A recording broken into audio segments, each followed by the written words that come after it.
There we go. Welcome in. Good evening. We are live on the Believe in Monsters podcast for another week.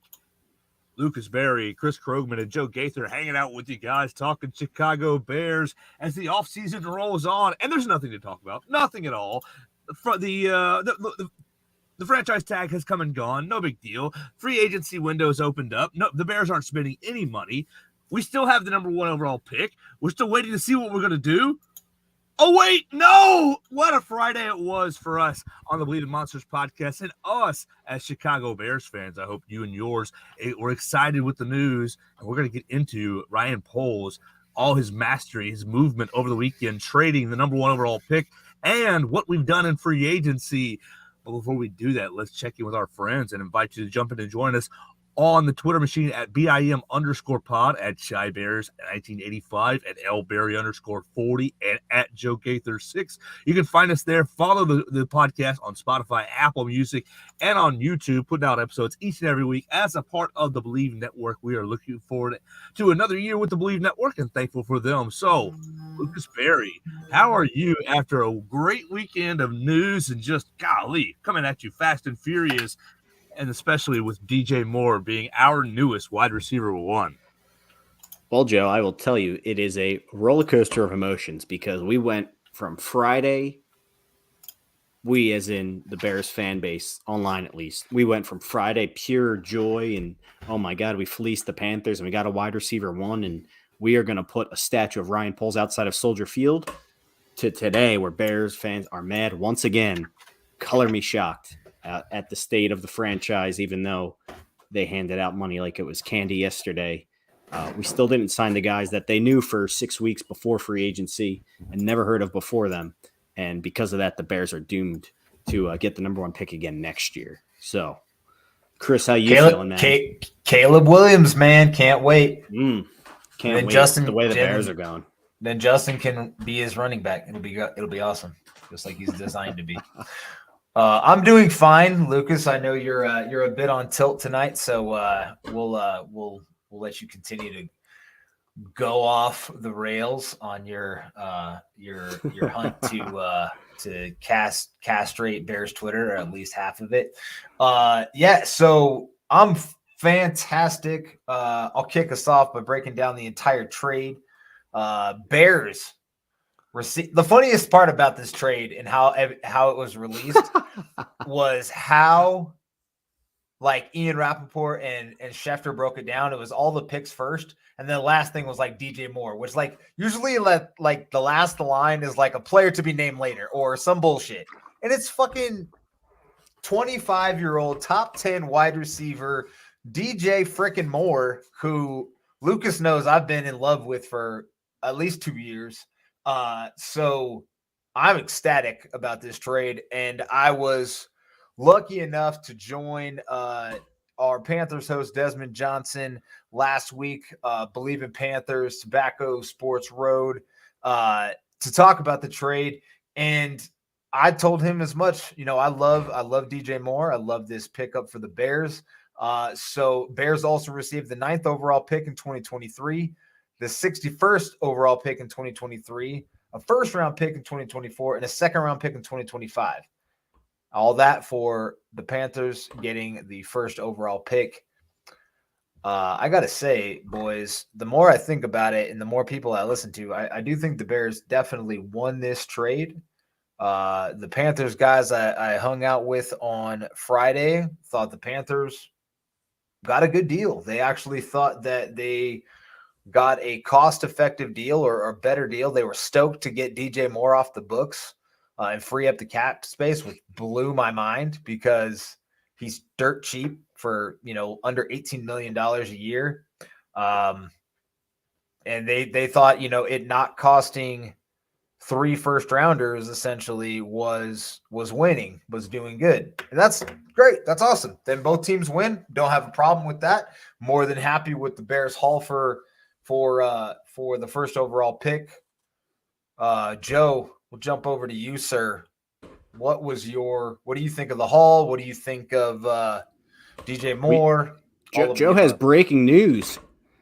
Yeah, literally. I know that it's gonna be old news by the time you guys are listening to it. But as we are recording right now, Adam Schefter just tweets out Lions and sad former Bears running back David Montgomery reach an agreement on a 3-year, $18 million deal, $11 million guaranteed. And I'm sorry, I know running backs are overvalued or have no value or this, that, and the other, but just Demo, I love the guy. I loved him. And yeah, sure, 18 million over 3 years. What's that? 6 a year. All right. Demo. That hurts my heart a little. But DJ Moore. Why do the Lions hate DeAndre Swift? I can't wrap my head around it. Why do they hate that dude? It blows my mind. Well, Montgomery, we are sad to see you go. That was a fun ride we had you on. I don't know. I didn't think he'd be back, so I'm not really shocked. No. But, I wish him nothing but the best. Montgomery's awesome. Great dude. He got his money. Good for him. But, the Bears will be moving elsewhere. But to you guys, DJ Moore. Oh, my God, Chris. So where were you when that broke? Where were you guys when that broke? I was taking a nap on my couch, and I was watching Twitter, probably 10 there to was 15 smoke minutes that before day. then. Yeah, there was a lot of smoke, and I was not really buying it. And then I woke up and I had NFL Network on, and that's all that was on. And yeah, that's where I was. Well, dude, we were talking in our group chat. Someone was like, "Oh, look at the Panthers odds at whatever it was. It was plus 350 at the time. I think they had the 6th or 7th best odds to pick first overall." So I placed a bet on it, and then lo and behold, a few hours later, the odds start dropping to almost even money. I'm like, holy crap, there might be something here. And some of those bigger Bears reporters, not even reporters. I think Bill Zimmerman is a radio dude. He was like, this is happening, and then boom, trade drops.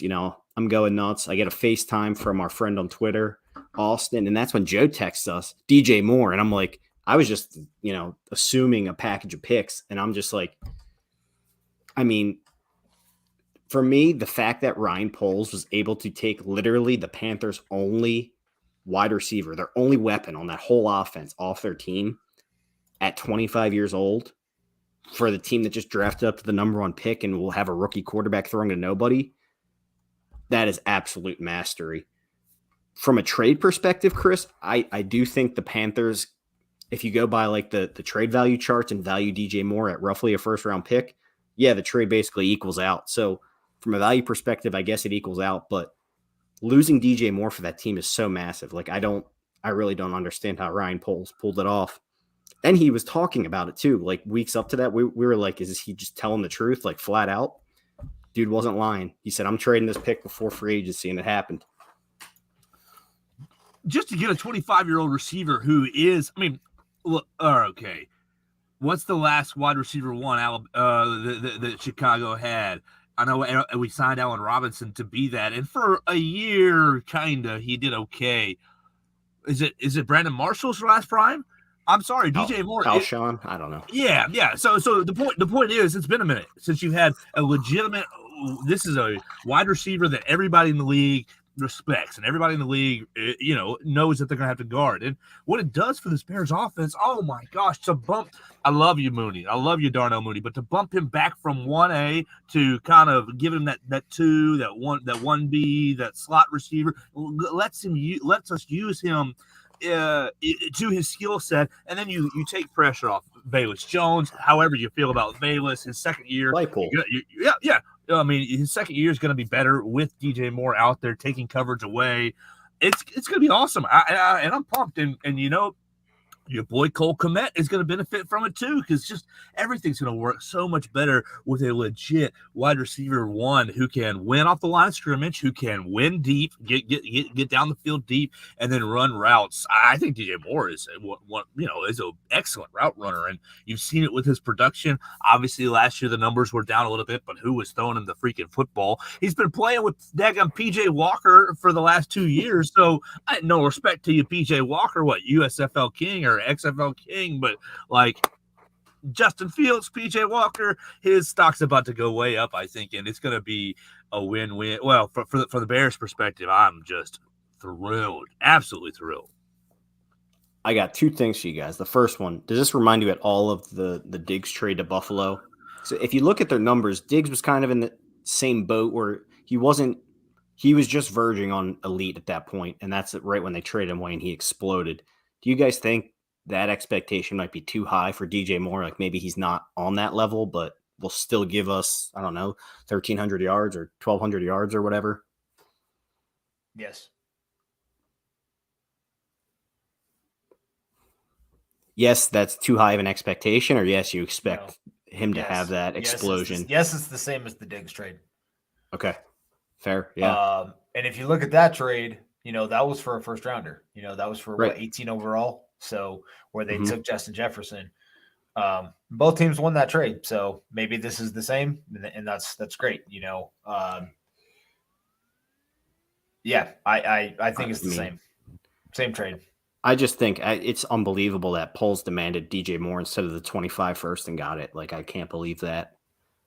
Supposedly the Colts were in on a trade too, and maybe dangled Michael Pittman out there. The Bears were asking for Michael Pittman. And supposedly the Texans were also in on that pick, and the Raiders.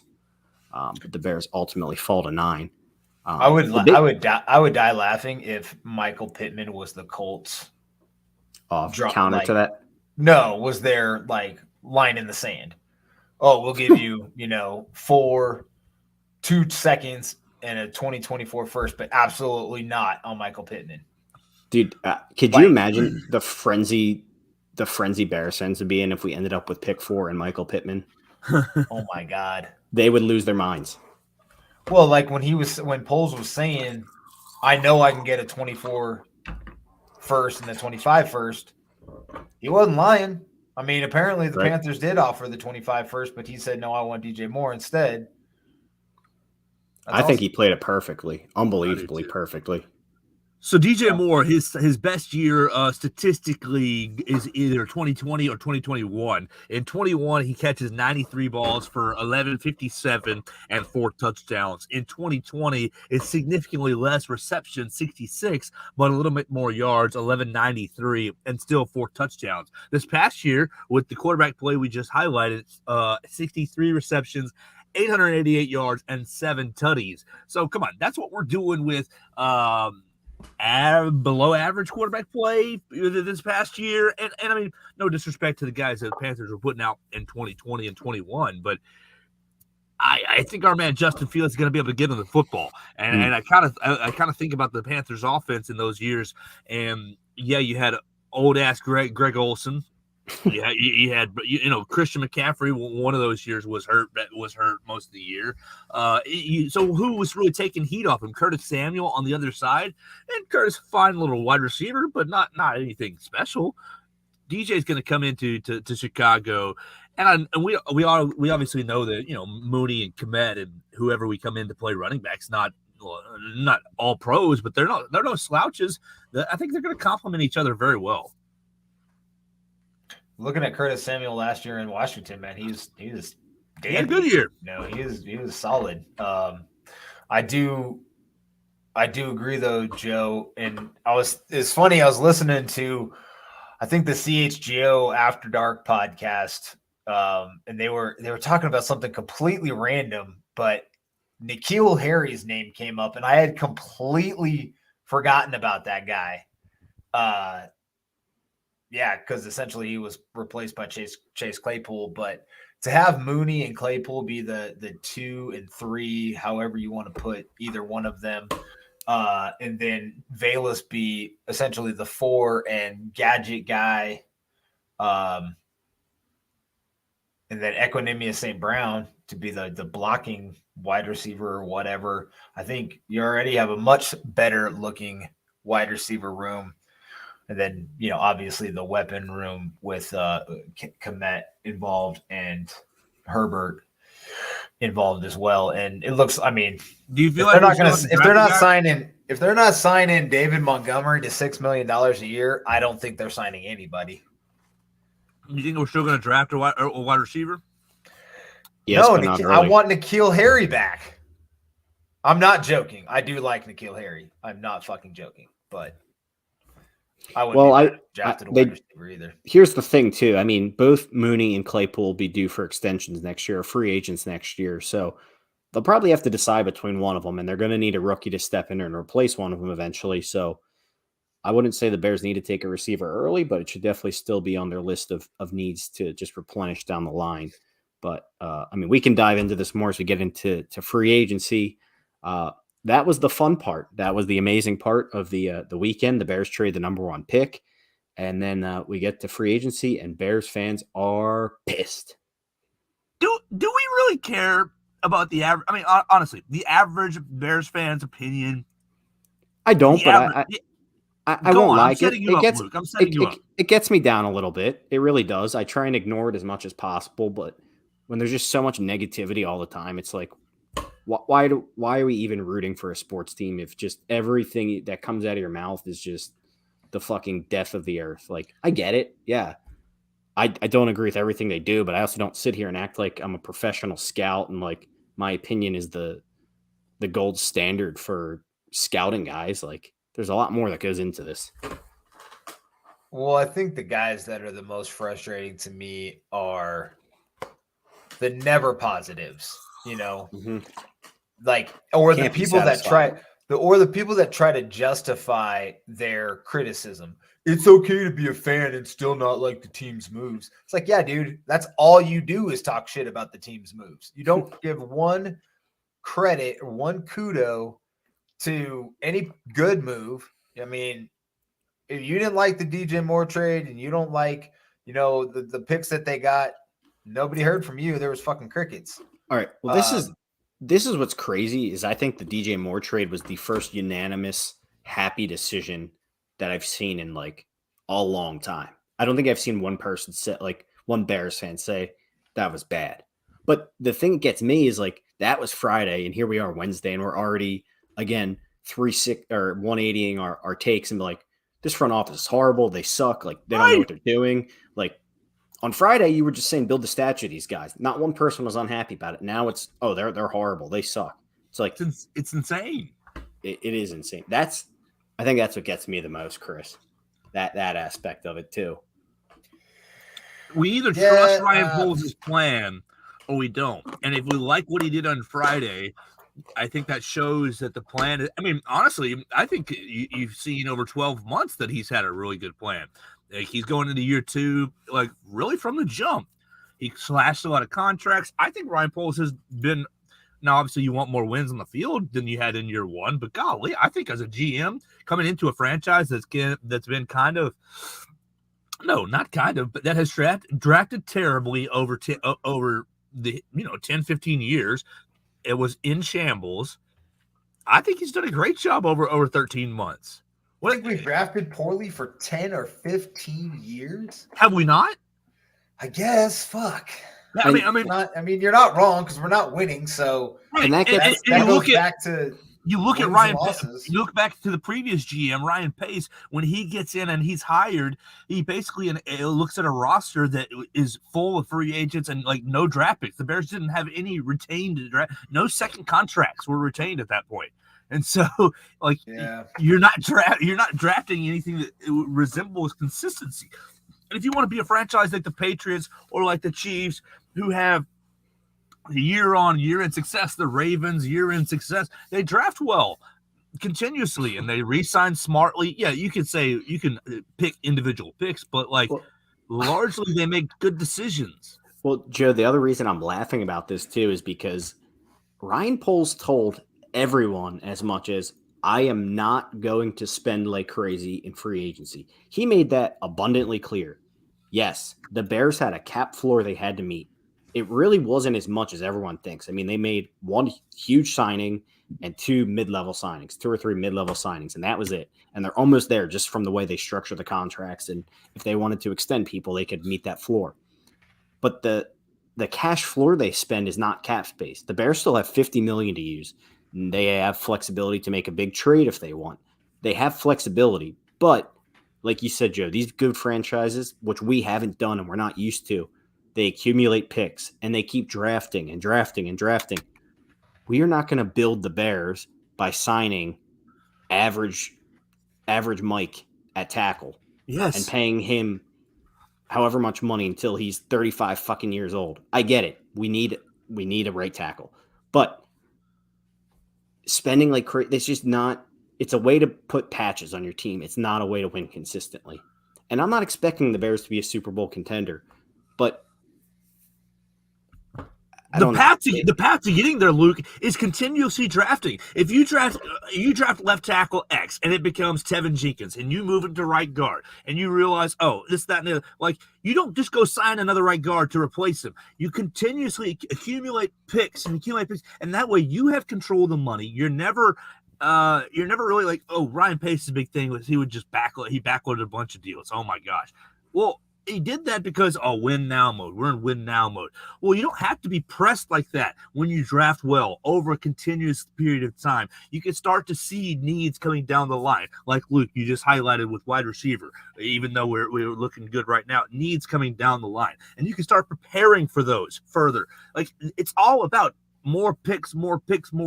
That's the only real asset that, I mean, outside of superstar players, and that's the goal, obviously, but draft picks, and is the asset to get those superstar players. And I think it's all about accumulating those, spending wisely, and Pohl is through 14 months on the job. I think has done a great job. And I'm mostly, Luke, I stay off the Twitter machine for that reason, because you get people who are, we didn't sign Jacoby Myers today. Oh, we didn't sign, whoever the case may be, Mike McGlinchey, Orlando Brown. Like, we need to go get these guys. And so often, like, the reason why are the Chiefs letting Orlando Brown go? Why is McGlinchey getting let go from the 49ers? Not because, like, these are good teams letting them go. They've evaluated that, you know what, they're about to get too expensive. They're not worth that value anymore. And we want to be the teams that pick up that scrap. We want to be the teams that say, thank you for your leftovers, Chiefs and 49ers. Like, that's not how winning is. That's not how winning is sustained or built at all. It might get us one good year, but you want to continue. You want to build a franchise. You want to be successful over a 10-year period. You have to start changing some of the things that we have done and some of the ways that we've operated over the last 20 years if we want different results. What do you got for us, Krugman? How you feeling? How you feeling? We just went off free agency. How you feeling? You like the plan so far? You okay with it? Are they being too timid? The one I thought a little odd was Draymond Jones. I thought that deal was pretty friendly. Clearly, Pace and Eberflus didn't think he was good enough to be the 3 tackle at, what did he get, like 16? He ended up at 18, 16. No, I thought it was 18. I think it was lower than that. Whatever. If it's 16, it's 16. Whatever it is, it's lower than people thought he was going to be at. People thought he was going to be up around 19 or 20, which was just ridiculous.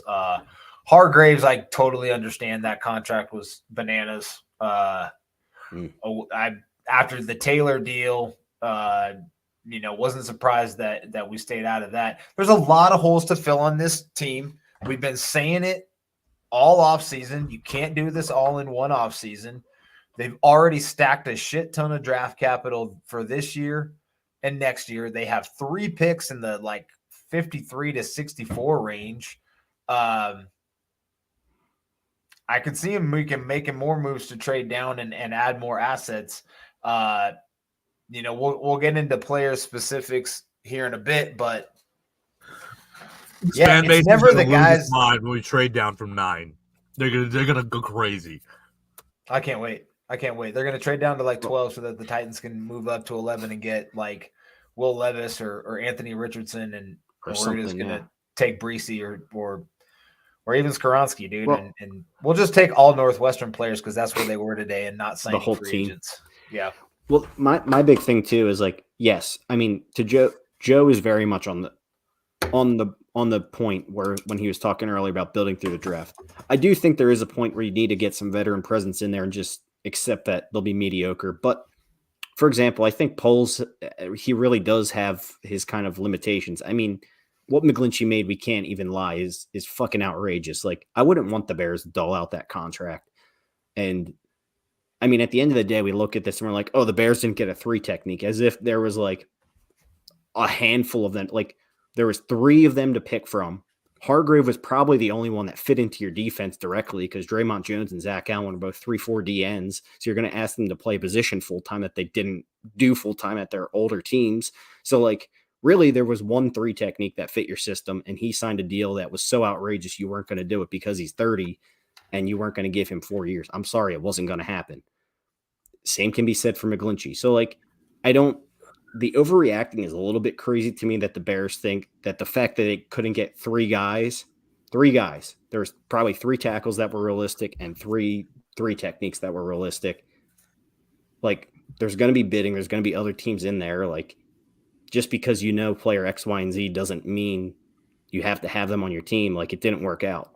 Sure, I would have liked to have Jawan Taylor, but if this is the route they're taking, then I'm going to hold their feet. Then I'm going to say, okay, then I'm expecting your draft pick to play at a decent level when he comes in here, or at least at the level of the guy you didn't sign. I don't think it's that hard. I just think people are a little bit overreactive about this whole thing. $17 million for Jones. I agree. I would have paid him that. Overreacting. But to say Draymond Jones is like a ready-made 3 technique is crazy. He was a DN that you're going to ask to play inside. Like, maybe that's not what they wanted. I don't think that's that hard to grasp. That's fair. It's interesting how you see other teams, like the Chiefs moving Taylor to left tackle is kind of nuts. Like, when you think about it, to pay a guy that much money and ask him to switch positions when he hasn't played it since college is kind of crazy, you know? And they just did this experiment with Orlando Jones, moving him from right tackle to left tackle. And it didn't work out so well. I mean, what you think about Orlando Jones is kind of irrelevant other than that. Whatever. I'm mixing people's names together. Fuck off with your correcting. Orlando Brown Jr., they still let him walk after 2 years. I mean, they could have franchised him. They could have, I guess they've been negotiating with him for a while and it just hasn't worked out. But then to turn around and move a guy from right to left is it's just weird shit. And then, so it doesn't always work out. So then I guess, what I'm saying is, Lucas, is I agree with you, paying a guy $17 million and then asking him to play a position that he might not fit into perfectly is suspect. And there's plenty of like second wave 3 techs out there. So, or third wave, whatever you want to say. And we're kind of getting into the point of free agency money where, like, if you want to extend Jalen Johnson, if you want to extend Cole Kmet and Darnell Mooney and or Chase Claypool, money's going to start to get kind of thin, to spend up on. Right. Yeah, it's not wise to just spend it out of your nose. Like, we're going to go through all the contracts here, and we'll start with TJ Edwards. I know you have the little graphic down there, Chris. He was the first signing of free agency, and I think this was an absolute, not really, but absolute troll job by Ryan Poles. First move of free agency, boom, Bears are on the board. Rap says many more moves to come. Bears fans are like, oh, yeah, this is awesome. We see the details. $12 million guaranteed, 3 years. I'm like, holy fuck, we just robbed this dude blind. And then we don't see another deal all day, and people started losing their collective minds when the Broncos came in with their Walmart money and threw fucking $25 million a year at Mike McGlinchey for 5 years until he's 40 years old. McGlinchey. Decrepit. Fucking Broncos come in and Bears fans are foaming at the mouth. But TJ Edwards, man. There's only $8 million guaranteed for TJ Edwards. I thought it was 12. It was 12 when it was first reported. When we see what Tremaine Edmonds made, this is an absolute steal. Only guaranteed money the first year. Go ahead, Chris. You got the details? Yeah, 3-year contract, 19 overall, $5 million cap hit for 23, 6.5 per average per year, 7.9 million guaranteed. And I think he's only TJ 25 Edwards. or 26. So cool story. TJ Edwards went undrafted from Wisconsin, and he was teammates with Jack Sanborn, who also went undrafted from Wisconsin. and now they will be teammates again. I'm pretty sure TJ Edwards was a Bears fan growing up, so I literally think he just took a hometown discount to play with his boy, to be honest with you. But That's 100% right.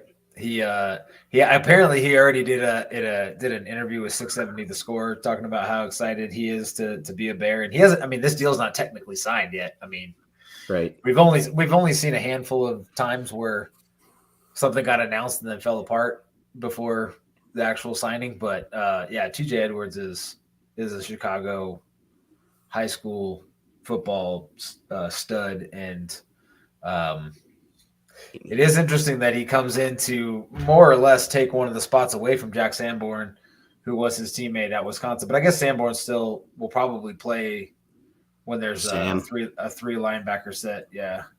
Yeah, which is fine too, because it's not like Sanborn's great in coverage. I mean, Edwards had a better year in coverage than he has in past years. Sanborn also looked really good on a really bad defense. Yes. I mean, I'm not saying Sanborn. I'm not taking anything away from the year Jack Sanborn had, but yeah, he was pretty much the only bright spot. There's obviously a reason they brought in TJ Edwards for exactly what you said, and then not only that, Hogan Johns also brought up a great point. It's great to have. They mentioned it's great to have a backup linebacker who can back up both positions. So having Jack Sanborn able to back up the Mike, the Will, or the Sam is fantastic depth for the Bears. Injuries happen; it's inevitable. But I thought overall contract was really good for this. I was just surprised on them signing TJ Edwards. I thought for sure they were going to sign Okereke. Okereke, as Joe calls him. Well, Okereke, he went to the Giants. Old carrot cake. He went to the Giants. All righty, Lucas or Joe. How about Joe? Big Joe weighing in on the next signing. Guard Nate Davis. I don't know if anybody on this podcast brought this guy up as a potential signing for the Bears, that he kind of fit the zone scheme. Played, blocked for Derrick Henry before. So, I mean, Joe, why don't you tell the people about Nate Davis? Didn't you call him Nate Jones? Or yeah, Mike Davis. Yeah, he. It was definitely I messed it up Nate somehow, Jones. But that's okay. It was Jones. There was like 3 Joneses on the Mike Jones. Who? Mike Jones. Who? Hey, listen. That's what happens when you. That's what happens when you have an expert like Chris. He's been around since Papa Bear Hallis. Sometimes we confuse names. It's okay. But Chris Krogman did predict.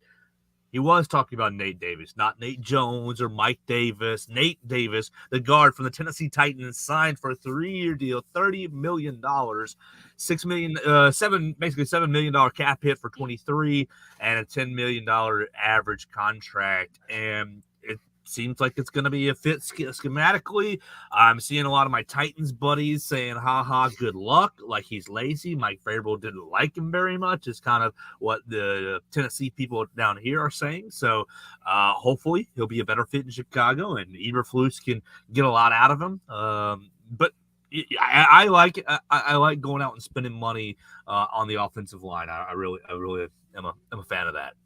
He's nasty, dude. I mean, nasty Nate. Does he smell bad? He runs people over. I saw someone compare him to Tevin. Is it a similar play style? Yes. I really haven't watched like any Titans game, so I'm just taking your word for it. It's another guy, another young guy, 26 years old. So they definitely have a type they were aiming for in free agency. Yeah, I don't really have much on Chris. What is the contract for Nate Davis? You already said it. Yeah, Joe rattled it off. 3-year, $30 million. How much guaranteed? 19.25. 19.25, not bad.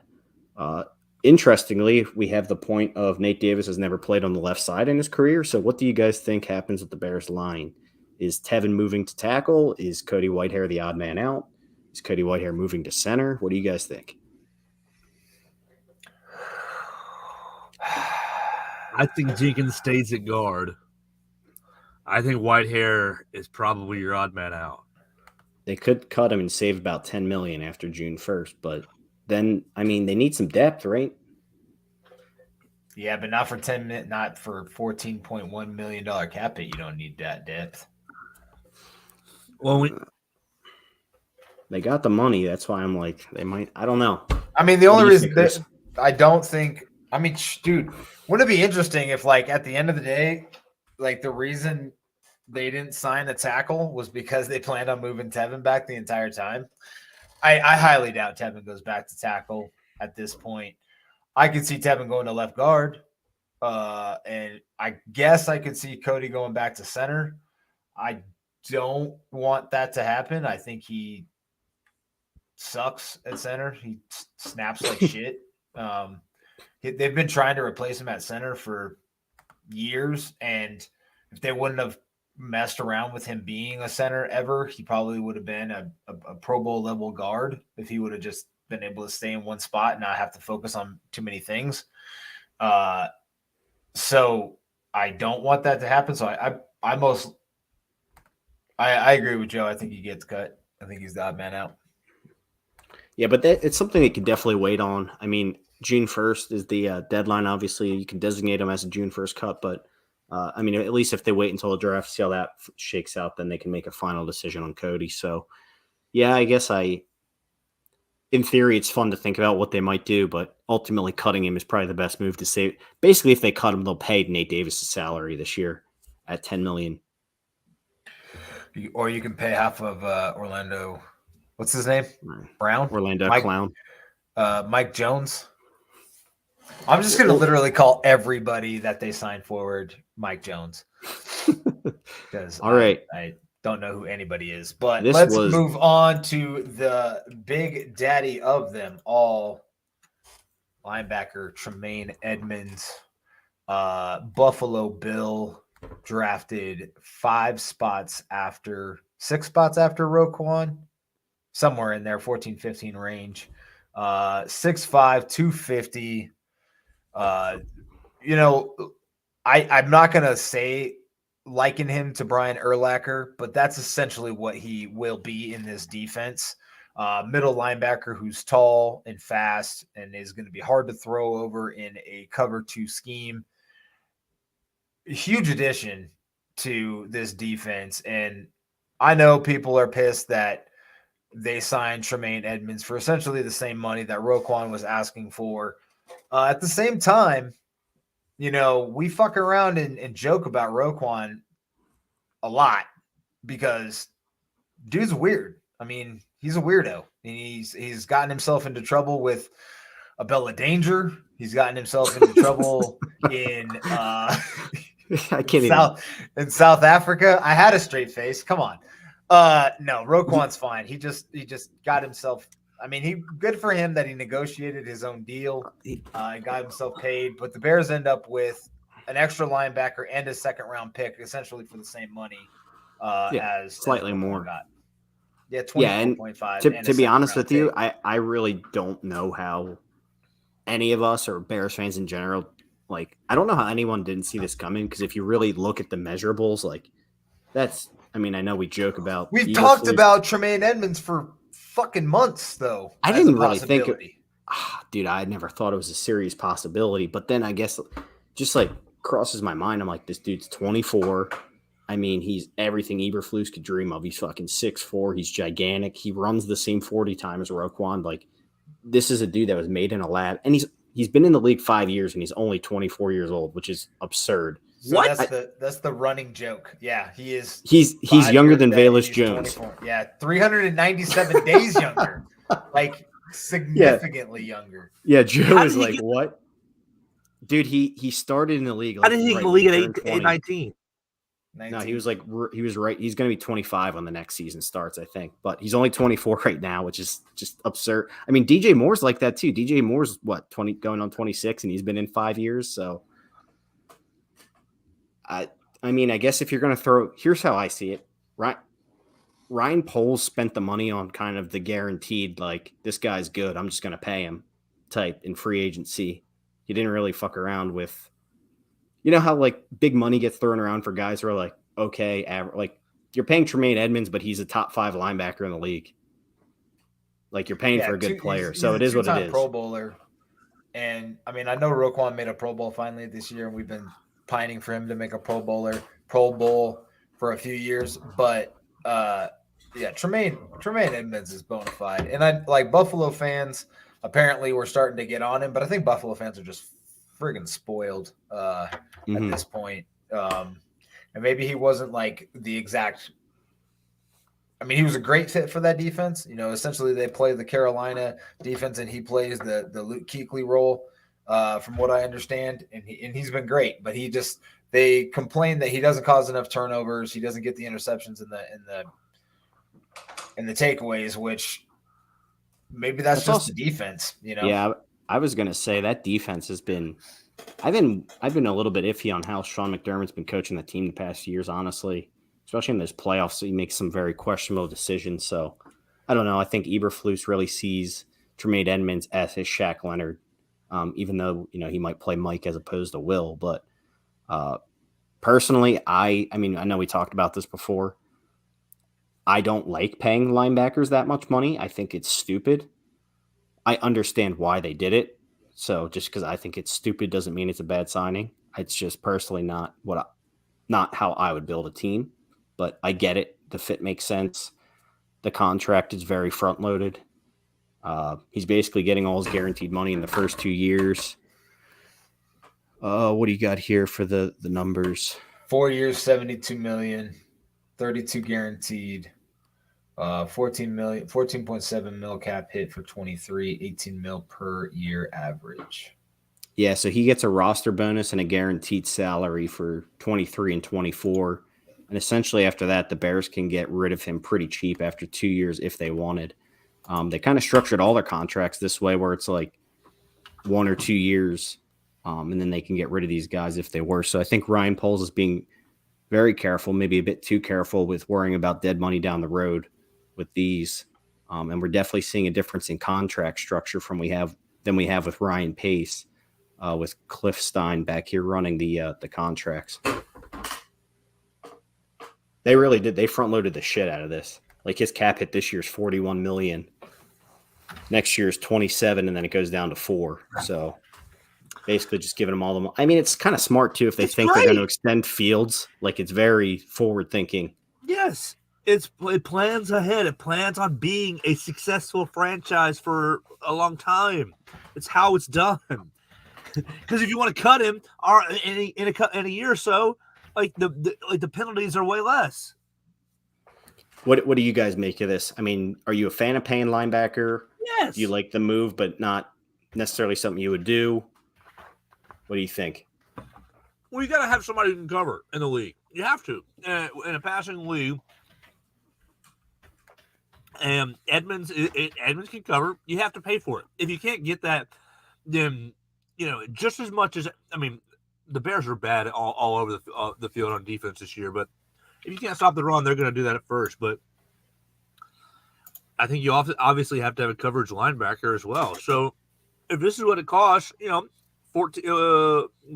million on average. Is that what I'm seeing? 18. So what's it? I mean, and Roquan got 20, 21. I think it's great. Yeah, to Chris's point, you got Edwards, Roquan, Sanborn for 25 a year, plus a second-round pick versus Roquan at 20. Did I say Roquan twice? I didn't mean that. The other factor here is the Bears got annihilated in the mid-passing game last year. So adding one guy in Edmonds that just lights out in pass coverage and affects the passing game significantly across the board. And then TJ Edwards having a pretty solid year. He's just a really smart player. He kind of knows where to be in coverage and in run, run lanes. So I think, but like, do I love paying linebackers? No, not necessarily. Do I think they grow on trees? No, not necessarily. Not like Tremaine Edmonds. They don't. I mean, yeah, your Jack Sanborns apparently grow on trees. They grow on Wisconsin trees because we just signed another one.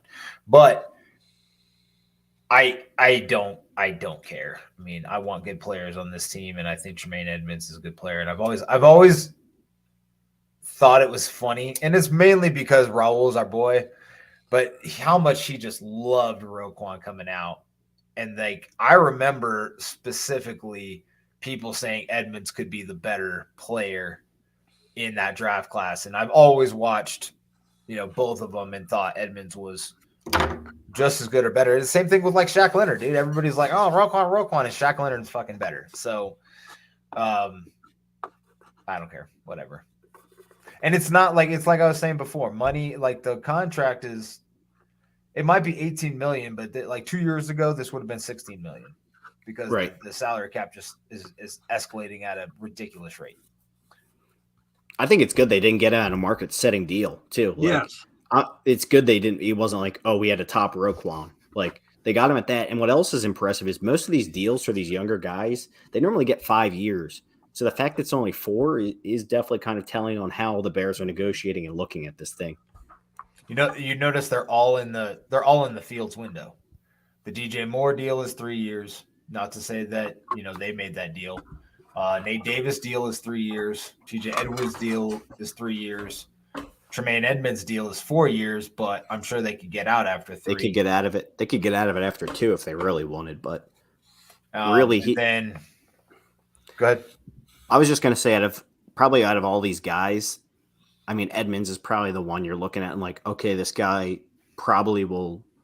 He's the guy we should be looking for to maybe get an extension down the line. Like he should be that good in this defense. Because the thing about Edmonds is he's still getting better.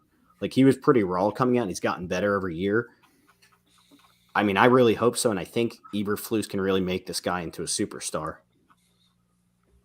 So what you're saying is he not a superstar already?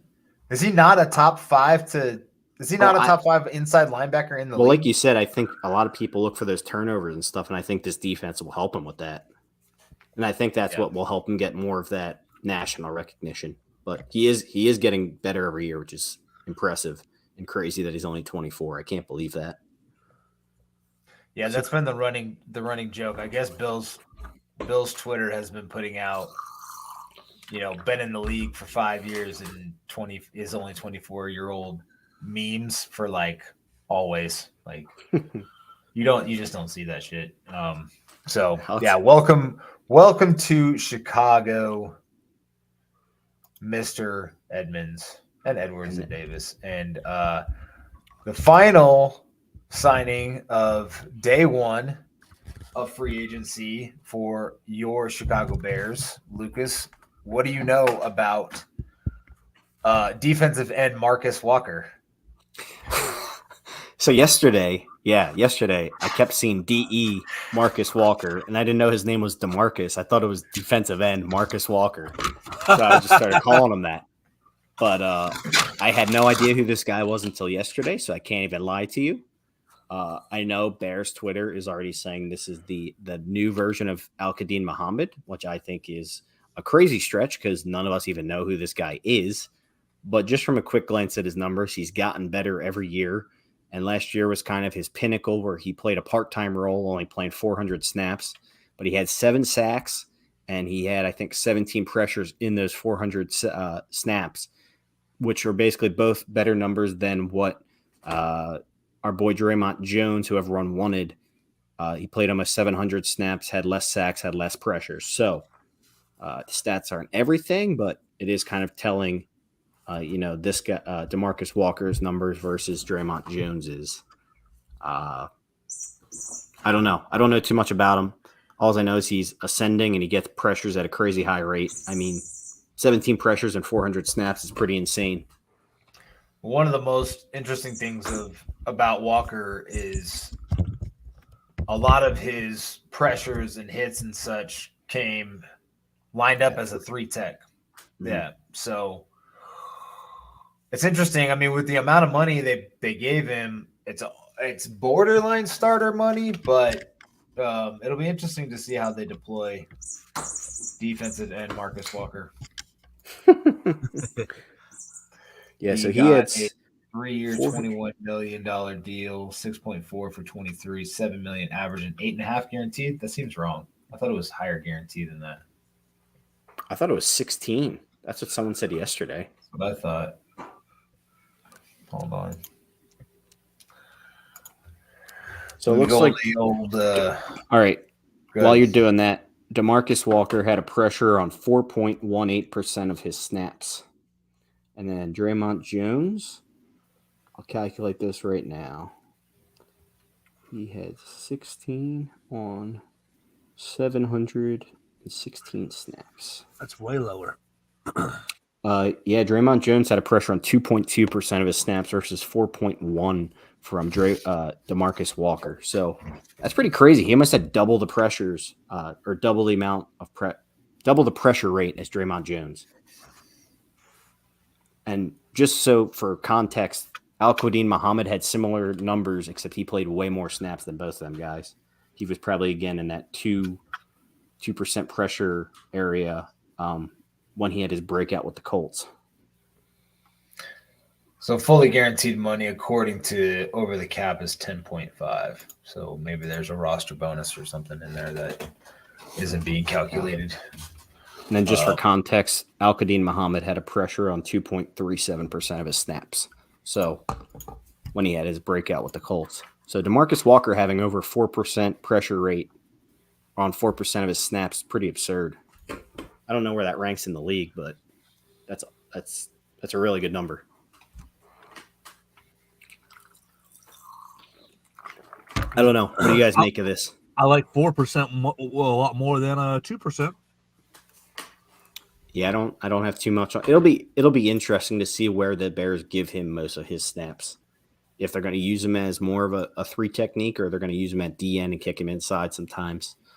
I know in Tennessee he only played about 40% of their snaps, so probably not a guy you're going to be playing on every down. No? Well, that's unfortunate. I mean, the Bears might, because they're running out of options a little bit. Justin Jones is still under contract. Yeah. Yeah, we'll see what they do. I mean, they basically, as we sit here today, we went through the deals. The Bears still have to spend, I think I did the math this morning, they have to spend $78 million or $78 million more total to reach the cash floor in 2023. But the draft class is going to take up 27 to 28 million of that. So they have to spend about 50 million more in 2023 cash to hit that cap floor minimum. Like you said, Chris, it's not a ton of money they could get there through extensions and things like that. But they do have 50 million in salary cap left. So they still lead the league there if they really wanted to swing a big trade or sign one more big player like Orlando Brown or whatever. They have the money to do that if they want. Well, breaking news. Chicago Bears are adding backup running back and special team ace Travis Homer, formerly of the Seattle Seahawks, on a 2-year deal. So a little less than 50 million, Lucas, is being spent. You know what's interesting is I was thinking about who the hell's returning punts next year. Oh, Travis Homer is. And Velus Jones. What about Velus? He doesn't return punts, dude. Why not? Because he lost us a game when he was doing that. He doesn't return punts. He doesn't play wide receiver. All he does is takes and jet sweeps. Lucas, every time you say he lost us a game, I'm going to say he got us the number 1 pick. So Velus Jones led to DJ Moore and more. So quit your crying. Ryan Poles had a plan, dude. The man can see the future. Well, we should talk about the rest of free agency because obviously we're 2 days into the legal tampering period. Free agency hasn't even technically begun until Wednesday, when signings can become official, the new league year. I mean, do you guys see the Bears signing a tackle in free agency or like a starting right tackle, or do you think they're going to focus on the draft there? Like, there's not a starter left other than fucking Orlando Jones. Right. So you think they'll just have to take a tackle in the draft if they don't get Brown? Yes. All right. I don't even want him. I just have to. Want him. How comfortable are you taking a tackle in the draft or take a tackle at 9? Take a tackle at 9. Would you be comfortable putting him in day 1 as your starter? Harris Johnson. Dude, look at Peter what Skoronski. Like they threw out A. Jones Braxton at left Jones. tackle. Braxton Jones at left tackle Mike last year. Jones. Yeah.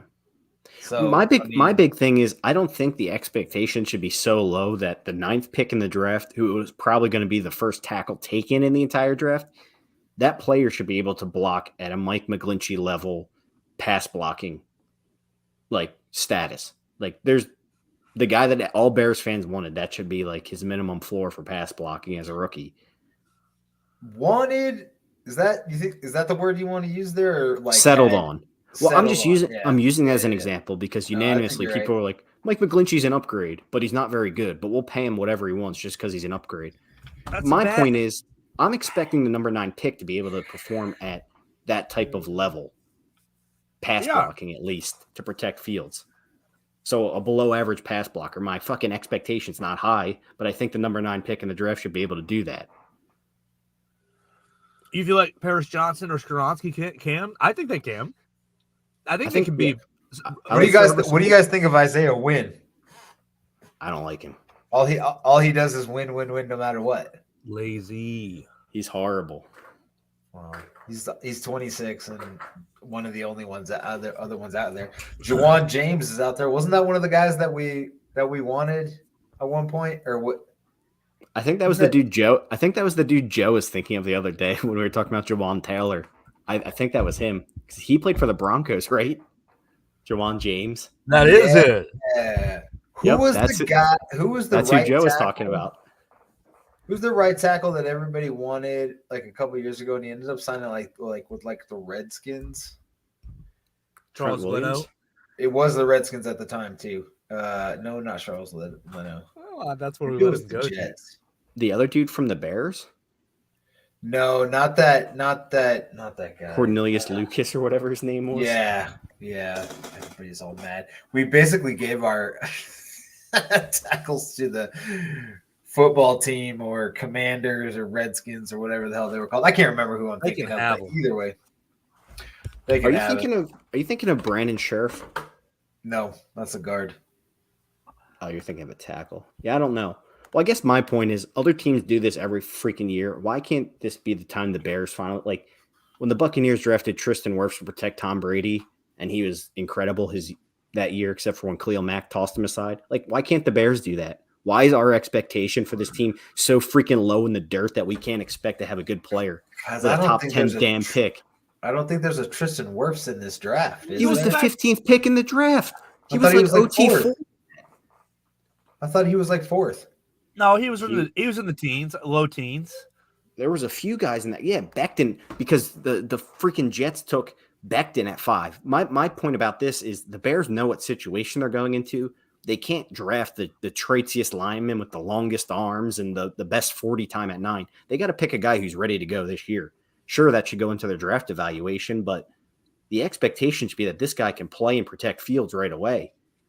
We shouldn't be saying we got to sign a $20 million right tackle who's average to protect him. I mean, Paris Johnson was one of the people I brought up in the later less than 10 range. So I don't have a problem with Paris Johnson. I don't want, like, I never wanted Jackson Smith and Jigba in that range. I also think that range gets kind of weird. Like there's not a guy I'm in love with at 9. I'll say that. I guess my point, Paris Johnson, like if they took Broderick Jones, for example, I think that's more of a project that you're like hoping he can develop into that elite. Like Paris Johnson, I think he can just plug in and play right away. That's what I mean. Like if that's your decision, you can't go with the traitsy guy that has all the things you think he can develop. Like go with the guy who's ready to play, even if he's just a good starter for 4 years, whatever. But again, I'd rather do that than pay some guy over the moon until he's 35. You know what I'm saying? Yes. I'm with you. I think that is a great strategy. And if we go out and sign Orlando Jones, I don't care. That's fine too. I don't care. I don't want him. I'm just saying I don't care. Like if they like, he would be the best lineman on the Bears if we brought him in. Tevin Jenkins says otherwise. Well, I think Brown would be a better pass protector than Jenkins. I don't think Brown is bad. I just think he's wildly overrated. That's what it is. And he doesn't fit the scheme at all. So that's why I don't know if they'll do it. And if they did do it, I'm wondering if they would put something in there like the Pats put in for Trent Brown that said you can't show up to camp like a fat fuck. You got to lose weight. No, I doubt it. Dude, Trent Brown's contract was ridiculous. That wasn't even that. It was like you have to show up to camp at like 365 pounds. Like it wasn't even that low. It was like you can still be fat. You just can't be fucking sumo wrestler fat. Yeah, you got to be able to move in this offense. So maybe Skoronski's the guy. Well, like you said, Chris, the whole gang was there at the Northwestern Pro Day. Mm-hmm. They were probably also there to see the 3 technique who ran a 4.5. Attaboy. The funny thing is, like, so I listened to Hogan Jones on the way home, and Hogue was at the Northwestern Pro Day, and he was saying, like, teams thought Attaboy was an undrafted free agent before, like, the offseason started, which, like, he blew it. Like, he was great at the Senior Bowl, went apeshit at the Combine, and now teams don't know what to do with him. To me, I think teams go back and they don't, like, everybody's going to be like drooling over this kid, but he'll probably still end up going in like the 3rd or 4th round, maybe even later, depending on what if they go back and look at the tape and some team tries to talk themselves into it. I don't know. I think, Hogan Johns were like, oh, if he's there at 64, take him. But I don't know. I mean, if the tape is not there, it's not there, no matter what kind of freak he is. The thing about it, though, is that he played mostly at D end at Northwestern, and the only tape he had that was good was when he played 3 technique. And that's where they put him at the Senior Bowl, and that's when he blew up. So I think that's where the intrigue is. Like, he's not a D end. Where Northwestern played him, he's not a D end at all. Copy that. So that is the but I do agree with you, because that's something I mentioned before in our chat. I was like, before the Combine, he was mentioned as like a day 3 pick. And now he's being talked about as a fringe round 1 player, which is just fucking absurd. I don't care how fast you are. That's absurd for a guy like that. Plus, I mean, in a vacuum or in a phone booth, he's not gonna need a 4.40. Yeah, exactly. Crazy explosion though, but I guess the big thing is the Bears can't fill all their needs in a day through free agency. They're going to probably be shy on both the D-line and O-line and need to stack up on that in the draft. But like we talked about, Joe, this is not something that is going to be – this thing is going to be built, over a few years. And I think the Bears are finally seeing the bigger term picture here and not getting too far ahead of themselves. Well, right. I mean, you're seeing the starts of – You're seeing Ryan Poles trying to set habits that the Bears really haven't had in their entirety of my lifetime, at least. So you try to see him. He's setting habits, and the fans are just going to have to get used to it and realize that we're doing things a different way. And I think that I think it's the more sustainable way over time, instead of going all in and year out and trying to mortgage the future time after time and trade draft picks and trade up to get guys. I think the opposite approach yields longer term sustained success. Right. And it's like, I get it that fans and, the Bears have a lot of holes. They definitely need to get just some veterans in there. But again, if it's going to come down to cost, how much it's going to cost down the road, all things considered. I mean, if the Bears have to go out there and start their first 3 picks or D-line and O-line, it is what it fucking is. We hired Ryan Poles to get those picks right. We didn't hire him to get them wrong. So right. That's where we are. And then if those picks suck, then we can say, okay, we messed up. But until that happens, there's a lot to unfold still. What should we be looking forward to over the next 7 days, Luke, until we meet again? Depth signings.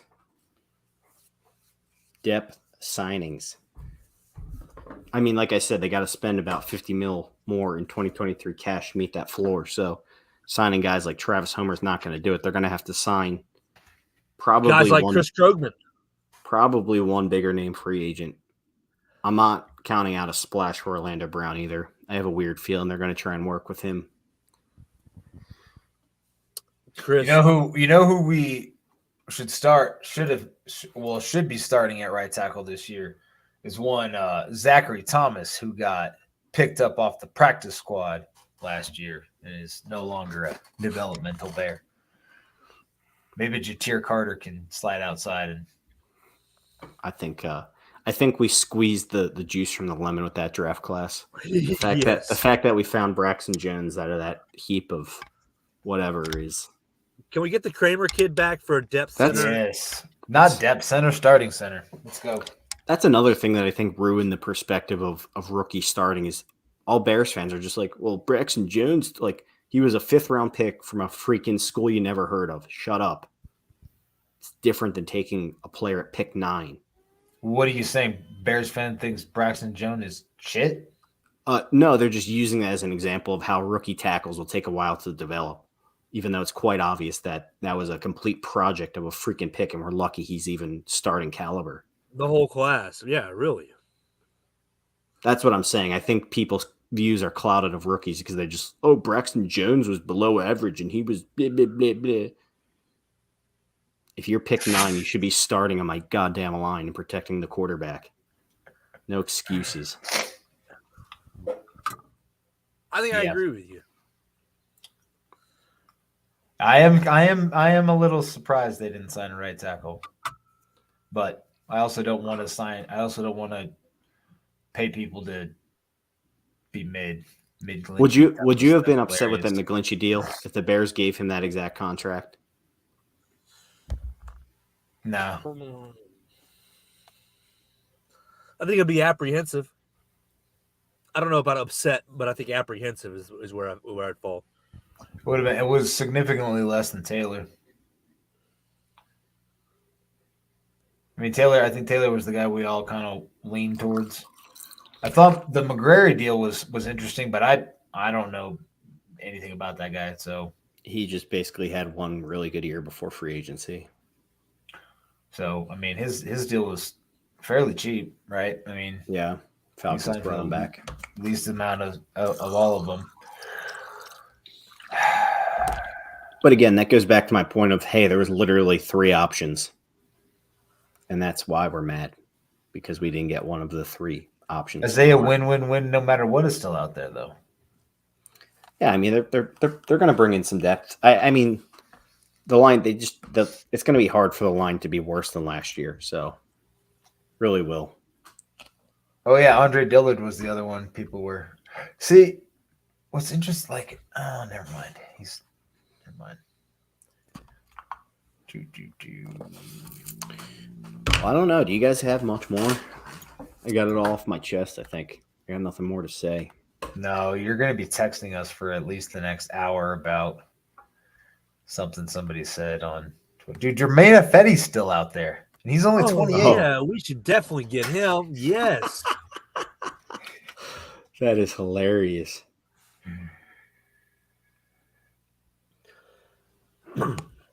Hey, Taylor. Go ahead. No, I didn't want to cut you off. I was going to say Taylor Lewan thinks that Nate Davis is a stud and Taylor's available. I trust Taylor Lewan. I mean, I don't know if he comes. But that's also his teammate. So what's he going to say about his former teammate? There is one tackle left, but the Bears would have to give up something for him. Did the Packers ever tender Yosh Nijin? That's a weird name. I don't know.